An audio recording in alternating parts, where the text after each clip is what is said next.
CGI Chandrachud की अगुवाई में सुप्रीम कोर्ट की 5 जजों की बेंच ने एसबीआई को फटकार लगाते हुए पूछा कि बॉन्ड नंबरों का खुलासा क्यों नहीं किया, बैंक ने अल्फा न्यूमेरिक नंबर को क्यों नहीं बताया, बॉन्ड खरीदने और भुनाने की तारीख बतानी चाहिए थी। आप मेरे जमीर को चोट पहुंचा रहे हैं। तो दोस्तों देखा, चारों तरफ मचा इलेक्ट्रॉल बॉन्ड का शोर है और खबर चल रही है कि चौकीदार चंदा चोर है। क्योंकि लल्लन भैया इसमें एक्स्ट्रा 2A भी घोटाला है। जो कहते थे ना खाऊंगा ना खाने दूंगा, उन्होंने खाने के साथ साथ पार्सल भी करवा लिया।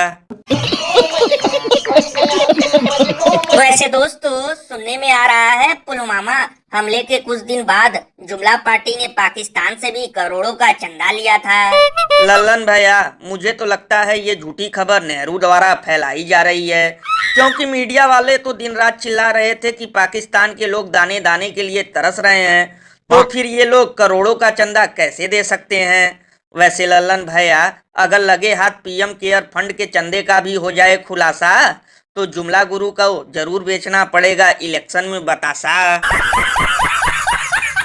थोड़ी मर्यादा रखिए। और दोस्तों सबसे कमाल की बात तो ये है कि इलेक्ट्रोल बॉन्ड के इस भयंकर खुलासे पर उन दलाल एंकरों को साफ सुन गया है, जो अपने शो में 2-2 घंटे गोबर और गौमूत्र का विश्लेषण करते थे।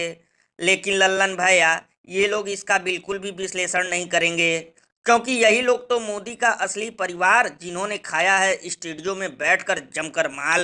अरे बाप रे, ये तो धोती खोल रहा है। वैसे दोस्तों एक अंदर की बात बताऊं, पहले तो मुझे लगता था कि ये सिर्फ सूट बूट की सरकार है, लेकिन ये तो अब पता चला कि ये लूट की सरकार है, क्योंकि ये भी खुलासा हो रहा है कि चंदे के बदले बड़ी बड़ी प्रोजेक्ट कंपनियों को बड़े बड़े टेंडर दिए जाते थे।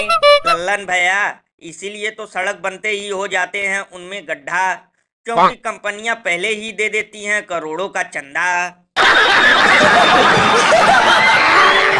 और अभी तो रुको, क्लाइमैक्स अभी बाकी है।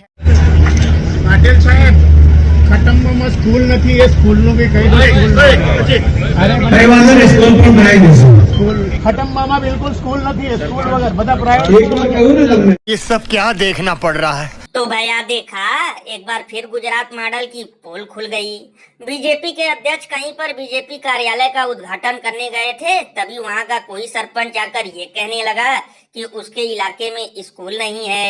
लल्लन भैया कभी कभी तो मुझे लगता है कि 140 करोड़ देशवासियों को तो छोड़ो, जुमला गुरु जिस राज्य में पैदा हुए वहाँ के लोगों से ही इनका कोई नाता नहीं है, क्योंकि जिस गुजरात मॉडल का नाम लेकर उन्होंने खिलाया फूल, वहाँ आज भी बराबर नहीं है स्कूल।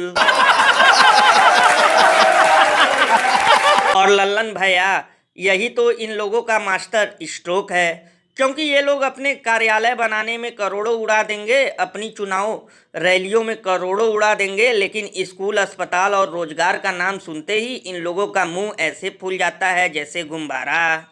दोस्तों इसीलिए तो लोग घनघोर बेइज्जती करते हुए ये कहते हैं, ये लोग शिक्षा पर ध्यान इसलिए नहीं देते क्योंकि पढ़ेगा इंडिया तो मांगेगा रोजगार, वरना झंडा लेकर करेगा चुनाव प्रचार।